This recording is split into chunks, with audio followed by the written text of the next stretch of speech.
Today, we're going to dive into a really powerful ancient concept called Vairagya. Now, that's pronounced V-I-R-A-G-A.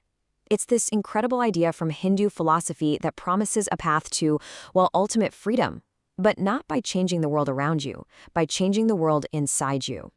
And, the problem that Vairagya actually solves is something every single one of us feels probably every day. So let me just start by asking you a few questions. Really, think about that for a second. We spend so much time blaming our circumstances, our job, other people for why we feel stuck. But what if the prison isn't out there at all? What if it's one we've built in our own minds? All of it. That weight, that constant worry about what's going to happen, replaying the past over and over in your head. What if it all comes from just one single source?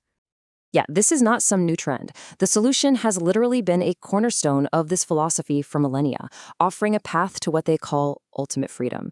And that path is Vairagya. So what in the world is it?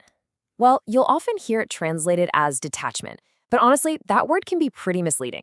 The key is in the full idea. You participate fully in life. You're all in, but you refuse to be emotionally enslaved by how things turn out.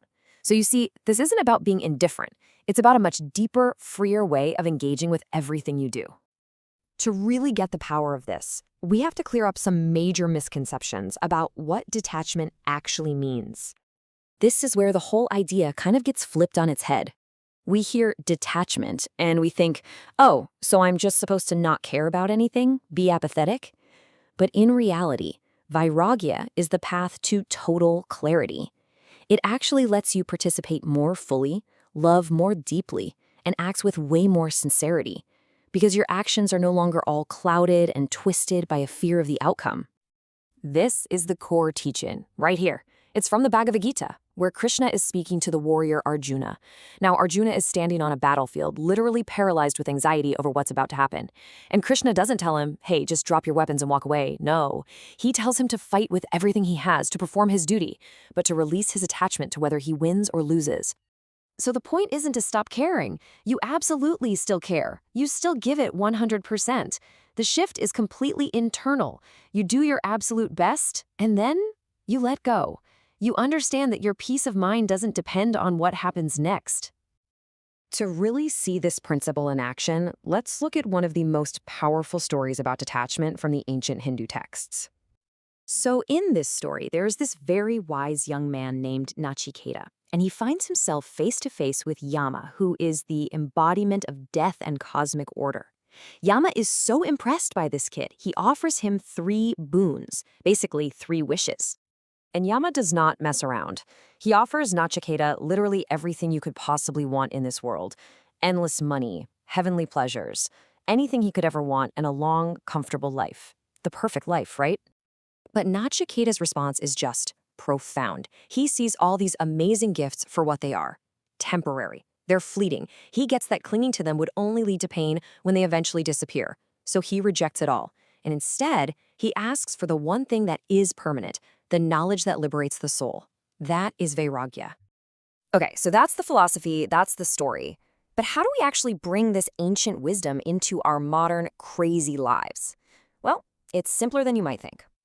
It really boils down to 3 actionable steps. So let's break each one down, because this is where the theory stops being theory and becomes a real tool you can use to cut down on stress and anxiety. Okay, first step. This one is huge. It's the difference between an intention and an expectation. See, an intention is about your input. My intention is to do my absolute best on this project. That's in your control. An expectation is about the output. I expect to get a promotion for this. That's not in your control. And clinging to that is what exhausts you. So you learn to focus on your effort, not the applause. Step 2 is a powerful mindfulness tool. When you feel that wave of anxiety or anger or frustration coming, instead of getting swept away by it, you just observe it, you acknowledge it. You say to yourself, okay, I'm experiencing this emotion, but I am not this emotion. That tiny shift creates space, and in that space, you find clarity and the power to choose how you want to respond. And the final step is putting it all together. You give your absolute best. You pour your energy into what you're doing. You show up 100%. And then, when it's done, you perform this mental act of just letting it go.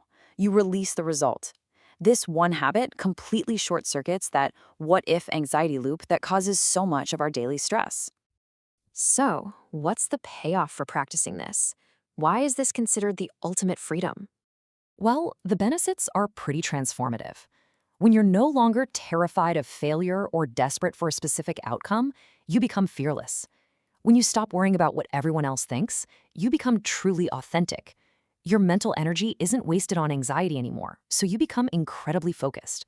And your mind, it just becomes unshakable, no matter what's happening on the outside. The spiritual masters have this beautiful way of putting it. You learn to live in the world without letting the world live inside of you. You're fully engaged, you're present, you're active, but the chaos, the drama, the ups and downs, they just don't get to take root in your mind and control your peace anymore. And that right there is the ultimate takeaway. Vairagya isn't about becoming some passionless robot. It's about breaking the invisible chains of attachment to outcomes, to opinions, to expectations. It's about dismantling the prison we've built for ourselves so we can finally experience what it means to be truly free.